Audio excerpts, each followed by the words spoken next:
Bonjour à tous et bienvenue sur notre chaîne OpenShift Automation Guy. Sur cette chaîne, nous parlons des sujets autour de l'orchestrateur OpenShift. Nous parlons aussi des sujets autour de l'automatisation avec Ansible Automation Platform. Et nous parlons aussi des sujets autour de l'intelligence artificielle. Alors aujourd'hui, nous allons aborder un sujet très intéressant qui est l'implémentation de notre premier modèle d'intelligence artificielle en utilisant le sandbox de Red Hat OpenShift AI. Alors, petit rappel sur la documentation officielle ou sur le site officiel de redhat.com. Donc, dans l'onglet produit, on peut voir Red Hat OpenShift. Donc, sur cet onglet, on peut voir toute information relative au déploiement, à la modernisation et au déploiement de nos applications à grande échelle avec Red Hat OpenShift sur un cluster OpenShift. Alors, un peu tout en bas, on va retrouver les informations relatives à l'intégration de l'intelligence artificielle à notre cluster OpenShift. Donc, Red Hat OpenShift qui est en elle-même une plateforme. Donc, tout type d'infrastructure, donc il peut s'intégrer, il peut s'interfacer avec tout type d'infrastructure, l'intelligence artificielle, aujourd'hui la virtualisation, le déploiement continu de vos applications et la modernisation de différentes applications, tout ce qui est tout ce qui est sécurité. Alors, sur l'aspect intelligence artificielle, nous allons découvrir ensemble c'est quoi Red Hat OpenShift AI. Donc, Red Hat OpenShift, c'est une plateforme AI qui permet de déployer, de gérer le cycle de vie de nos différents modèles d'intelligence artificielle. Ça nous permet en fait de faire des prédictions sur nos différents modèles. Donc, c'est un environnement clé en main qui nous permet en sorte de développer notre modèle, d'entraîner nos différents modèles et de pouvoir faire des prédictions. Suivre aussi le cycle de vie de nos différentes applications en utilisant l'intelligence artificielle. Alors, nous allons commencer par cliquer sur essayer parce que nous allons utiliser le sandbox de Red Hat, donc qui est gratuit, mais sur une souscription de 60 jours. Donc, vous avez la possibilité d'utiliser le sandbox de Red Hat sur une durée de 60 jours.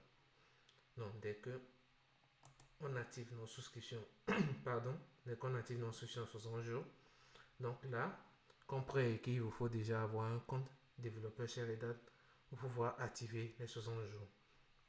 Donc, dès que les 60 jours sont activés, il vous faut vous connecter sur le sandbox de Red Hat pour pouvoir commencer par utiliser le sandbox de Red Hat OpenShift AI. Donc, sans plus tarder, passons à la pratique. Donc, Red Hat OpenShift AI. Donc, c'est une solution qui vous permet de scaler nos différents modèles d'intelligence artificielle, d'optimiser nos différents workflows, d'entraîner, de créer des modèles serveurs, de monitorer nos différents modèles. Nous allons essayer de nous connecter à notre sandbox. Alors aujourd'hui, nous allons faire un lab beaucoup plus poussé et ça nous permet aussi de voir jusqu'où on peut utiliser le sandbox de Red Hat pour pouvoir entraîner nos différents modèles. Donc, elle peut servir de POC ou soit d'environnement de développement pour pouvoir tester nos différents modèles. Donc, sur l'onglet Data Science Project, nous allons avoir notre projet qui est là, donc qui est mon ID.dev. Donc, pour pouvoir accéder à la console d'OpenShift, donc je peux cliquer sur cet onglet-là pour pouvoir accéder à la console de Red Hat OpenShift. Alors, je reviens sur l'interface de Red Hat OpenShift AI. Donc, sur mon projet, j'ai la possibilité de créer plusieurs options. J'ai la possibilité de créer des workbench, des pipelines, des modèles, des cluster storage. Nous allons voir ici les volumes, les data connections et puis les permissions rattachées à notre projet. Donc, nous allons commencer par créer les data connection. Donc, dans data connection, on va retrouver tout ce qui est object storage pour pouvoir stocker nos différents modèles de données. Et au niveau de workbench, on va essayer de créer notre premier notebook qui va intégrer un certain nombre de dépendances. Donc, sans plus tarder, au niveau de mon Red Hat OpenShift qui est disponible dont le sandbox il est sur de l'AWS. Donc, je vais essayer de créer mon data connection. Donc, dans le cadre de ce projet, nous allons utiliser Minayo, qui est un objet storage gratuit que nous pourrons utiliser. Donc, sur mon repo, donc, je vais récupérer le manifeste qui permet de créer tout ce qui est ressources liées à mon S3. Donc, CTRL C. Je reviens sur la console de mon Red Hat OpenShift. Donc, dans cet onglet, je pourrais rajouter import YAML pour pouvoir créer tout ce qui est deployment, tout ce qui est volume, tout ce qui est droit lié à ma ressource Minayo. Alors, je vais essayer de faire un certain nombre de mises à jour. Je vais définir mon namespace. Donc, mon namespace ici qui est 2016-dev. Donc, le namespace ici, c'est le nom du projet. Donc, je vais essayer de définir un username, un mot de passe aussi sur de connexion sur mon Minayo. Donc, comme username, je vais mettre admin. Et comme mot de passe, je vais mettre Minayo 1, 2, 3. Donc, on peut voir ici que nous allons créer un certain nombre de ressources. Nous allons commencer par la création d'un persistence volume claim qui sera attaché à nos storage class GPT-3. Donc, nous aurons deux services qui seront créés. Un service qui sera pour exposer l'API et un service pour pouvoir accéder à la console. Donc, l'API est disponible sur le port 9000 et la console disponible sur le port 9001. Donc, nous aurons la route pour pouvoir exposer nos différents services. Donc, on a deux routes pour chaque API et la console. Donc, on a la partie deployment avec la partie volume pour pouvoir monter notre persistent volume claim, notre PVC. Donc, après, nous aurons notre service à compte avec les différents droits, rôle et role binding. Donc, je peux cliquer sur Create pour créer mes différentes ressources. Alors, après la création, je pourrais accéder directement au travers de la route à mon Minayo. Donc, la route Minayo console. Donc, la route qui est là.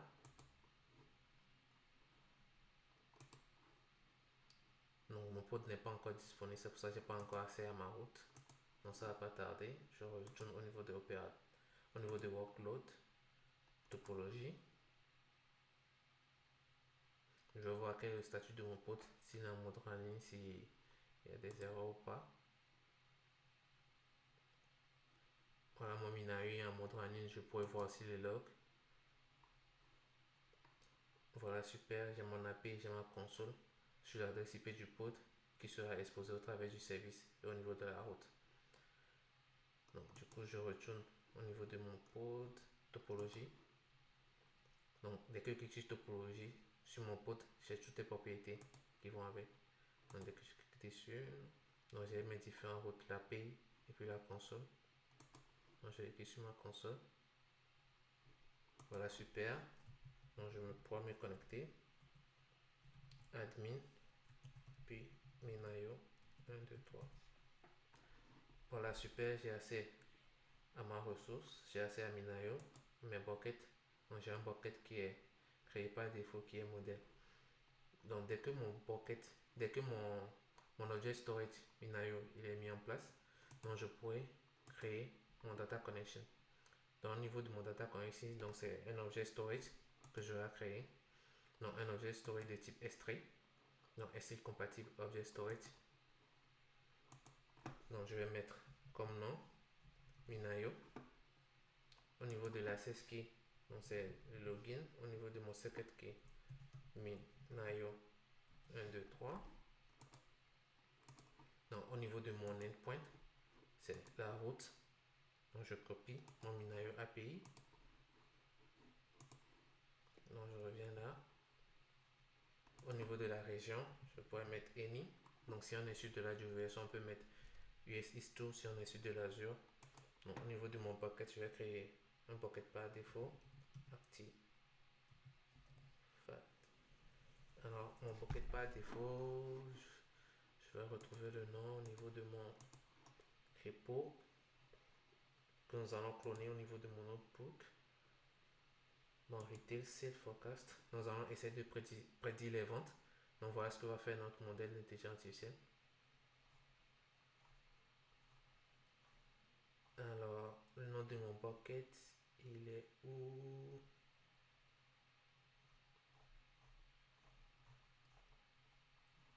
Voilà, on importe les librairies. Alors, je le retrouve tout de suite.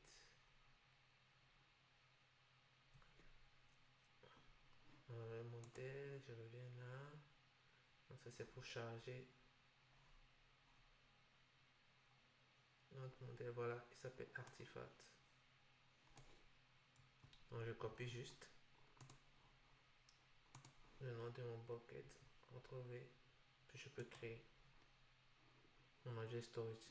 Donc dès que mon objet storage est créé, donc je pourrais créer mon workbench et rattacher mon objet storage à mon workbench. Donc en soi, un workbench, c'est en fait un pod avec un centre de dépendance qui va nous permettre de créer mon notebook.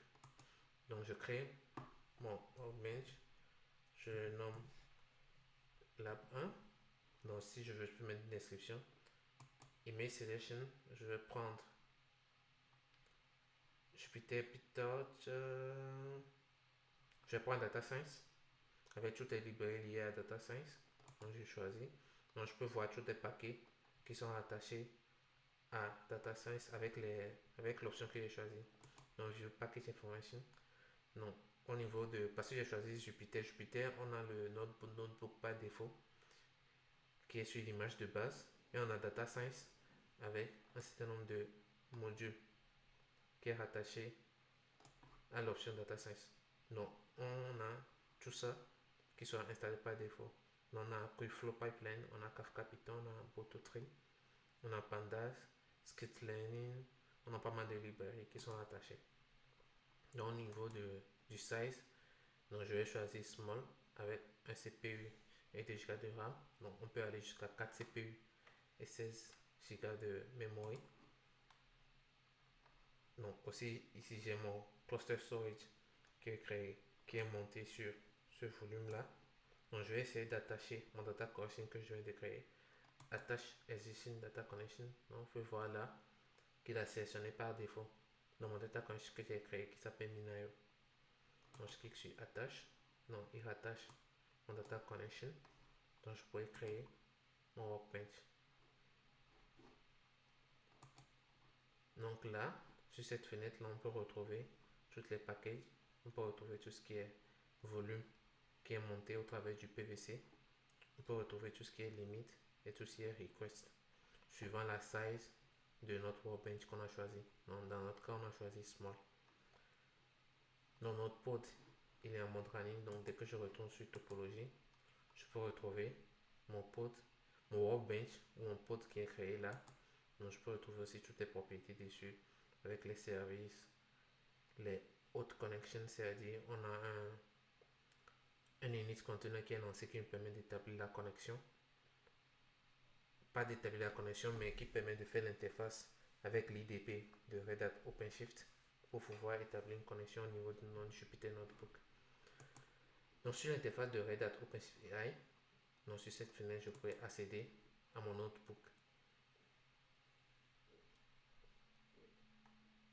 Donc sur mon notebook, on peut retrouver la route. On peut retrouver la même route avec les sous-dossiers qui vont avec.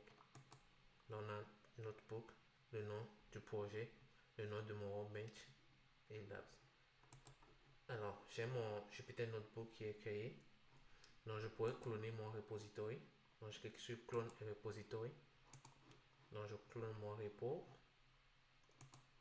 OpenShift AI Lab 1. Donc, je copie le lien pour pouvoir cloner mon repository. Je viens là. Donc, je clique sur Clone pour pouvoir cloner mon repo. Donc, j'ai mon dossier là qui est monté dans mon répertoire /opt. Voilà, donc dans terminal. Donc dès que je fais PWD, donc je retrouve mon volume qui est là. Donc on est sur du stateful set. Donc je peux faire ls pour retrouver tous les dossiers, mon dossier OpenShift AI Lab. Donc au niveau de notebook, nous allons ouvrir notre premier projet qui va me permettre de prédire les ventes.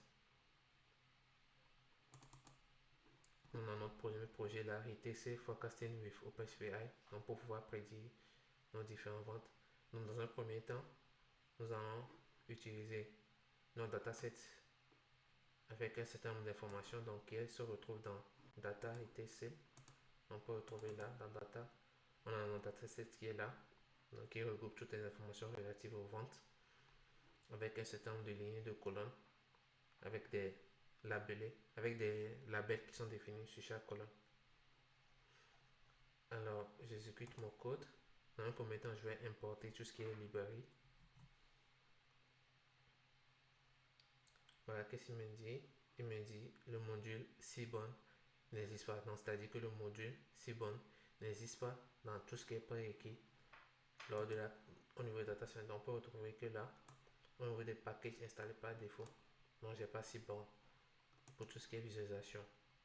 Donc, je pourrais créer. Donc, je mets là. Je pourrais installer le module pip install Seaborn. Voilà. Voilà, super. Donc, c'est installé. Donc, je pourrais faire la mise à jour. Ou soit je redémarre mon kernel.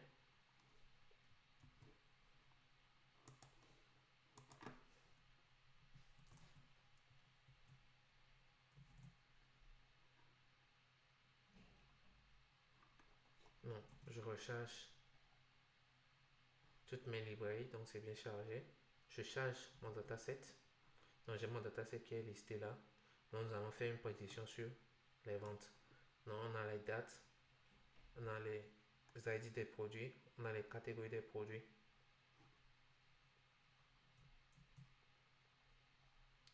Donc, voilà. Après, nous allons explorer nos données sur chaque catégorie.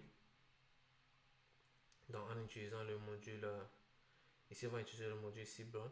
On a utilisé le module aussi Matplotlib pour pouvoir avoir la visualisation sur les différents produits par catégorie. Donc, c'est peut-être par catégorie. Donc, on a plusieurs catégories là. Donc, on a électronique, clothes, grocery, home et puis beauty.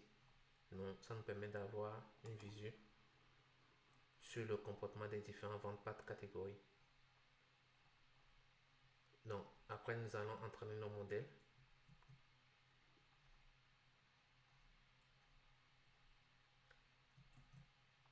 Alors, là, c'est fait. Après, nous allons préparer nos données pour l'entraînement. Là, c'est fait. Donc, on a notre string, on a notre test pour pouvoir entraîner nos différents modèles. Donc, nous allons entraîner notre modèle. Train modèle. Alors, j'ai une erreur sur l'entraînement de mon modèle. Qu'est-ce qu'il me dit? A given column is not a column of a data frame. Alors, c'est quelle colonne?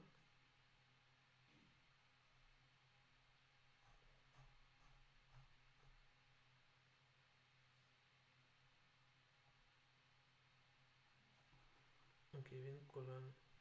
Alors, c'est à quel niveau? Tac, tac, tac.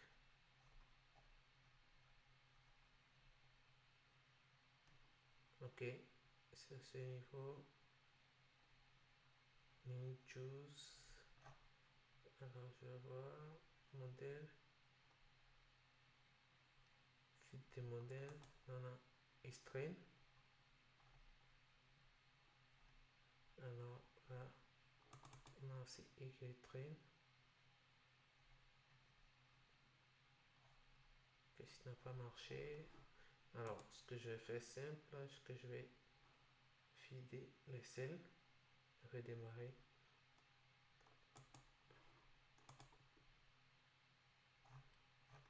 Voilà, je remonte.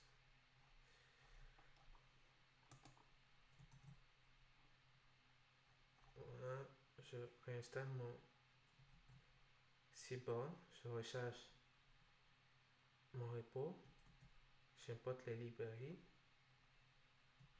je charge mon dataset, j'explore mon dataset par catégorie.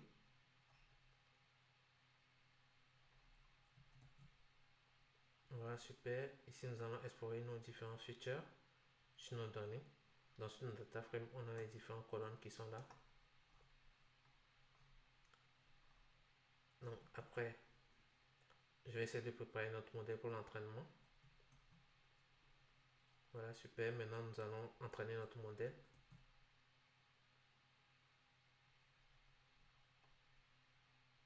l'entraînement de notre modèle il est en cours.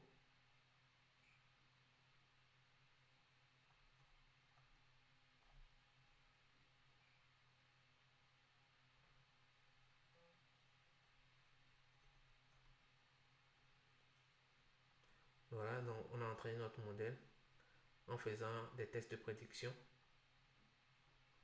Donc sur notre ISTES. Voilà.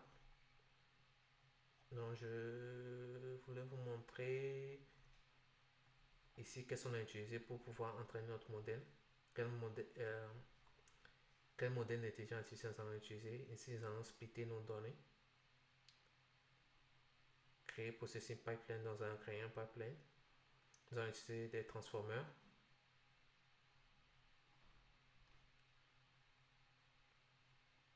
Voilà. Non min absolute error. Voilà, super. Donc ici nous allons essayer de créer notre modèle. Donc le but ici, c'est de pouvoir entraîner un modèle d'intelligence artificielle en utilisant les données du dataset et de pouvoir créer notre modèle. Donc au niveau des tests, nous pouvons utiliser ISTEST pour pouvoir tester ce modèle-là. Ou soit à la longue, ce modèle-là, il est disponible. Nous pouvons tester ce modèle-là avec d'autres inputs de données. Voilà le principe. Le principe, c'est de pouvoir entraîner, de prendre un modèle entraîné, créer notre modèle et de pouvoir utiliser d'autres inputs pour pouvoir tester ce modèle-là. Donc voilà, ici nous allons essayer de créer notre modèle. Donc ici, on peut voir que j'ai pas de dossier modèle. Donc déjà, j'aurai une erreur. Donc je vais essayer de créer un dossier modèle qui va contenir mon modèle qui sera créé. Et c'est le modèle job lead. Donc après que le modèle est créé dans le répertoire modèle, j'aurai à faire un test avec ISTEST avec ce fichier sample input. Donc dans data, on peut voir que j'ai que mon dataset. Donc on va essayer de créer un input avec simple input. Donc ici je vais essayer de créer mon modèle. Si vous voulez, je peux exécuter pour me dire que le répertoire n'existe pas. Dans nos search file directory, il ne trouve pas le dossier modèle. Donc je crée mon dossier que je vais appeler modèle et je réexécute mon notebook. Voilà, super. Donc il a créé mon modèle. Retail sale modèle et il a créé mon simple input. Donc je peux retrouver mon simple input qui est là. Donc 12 secondes ego. Donc il m'a créé un input, un ISTEST que je peux utiliser. Donc, et ici dans modèle, je peux retrouver mon modèle. Donc retail sale modèle job lead. Donc ici le but de notre lab, c'est de pouvoir créer un modèle que nous pourrons intégrer à Red Hat OpenShift AI. Donc dans cet onglet là, donc au niveau de modèle, nous pourrons créer notre propre modèle. Donc dans un premier temps, nous allons essayer de créer notre serveur et utiliser ce modèle là avec d'autres inputs de données. Donc le but de cette vidéo, c'est de vous montrer jusqu'où on peut utiliser Red Hat OpenShift AI pour déjà, dans un premier temps, entraîner nos différents modèles et créer nos modèles. Voilà, donc dans ce petit exercice, nous avons utilisé un dataset qui est disponible ici dans Data. Donc c'est pour pouvoir prédire les ventes. Donc on avait une première erreur sur le module Seaborn qui n'existe pas pour tout ce qui est affichage. Donc ici nous allons importer toutes les librairies que nous aurons besoin dans notre entraînement de données. Donc nous allons utiliser un dataset qui est là. Donc après nous allons visualiser notre dataset avec les colonnes. Après nous allons explorer notre dataset par catégorie pour pouvoir avoir de la visu comment les ventes se font par catégorie. Après nous avons défini les features sur nos différentes colonnes de données. Donc ici notre Y-train il est basé sur la colonne sales. On peut voir ça. Après ici dans le speed de data, donc on a X-train, X-test, Y-train, X-test. Donc on peut voir qu'on a Y là qui est défini sur la colonne sales et ici on a supprimé les données data et sales dans la colonne pour tout ce qui est variable X pour pouvoir entraîner notre donnée et les tests. Donc après, nous avons défini nos données par catégorie. Nous avons entraîné notre modèle. Après, nous allons utiliser un entraînement de modèle en utilisant des pipelines. Donc, nous allons utiliser du random forest pour pouvoir entraîner notre modèle. Donc, ici, nous allons utiliser un modèle d'intelligence artificielle random forest pour pouvoir entraîner notre modèle. Dès que l'entraînement de notre modèle il est fait, donc on a essayé de définir une approximation sur les erreurs. Donc, après, le but ici, c'est de montrer comment créer un modèle. Donc, dans la prochaine vidéo, nous allons voir ensemble comment charger ce modèle-là sur notre object storage. Ici, nous allons essayer de créer un bucket. Nous allons essayer de créer un bucket artifact sur notre S3 et pouvoir charger notre modèle d'intelligence artificielle RTC modèle.jobly. Alors restez connectés et à la prochaine vidéo, nous allons voir ensemble comment charger ce modèle là sur notre S3. Allez, merci et à la prochaine vidéo.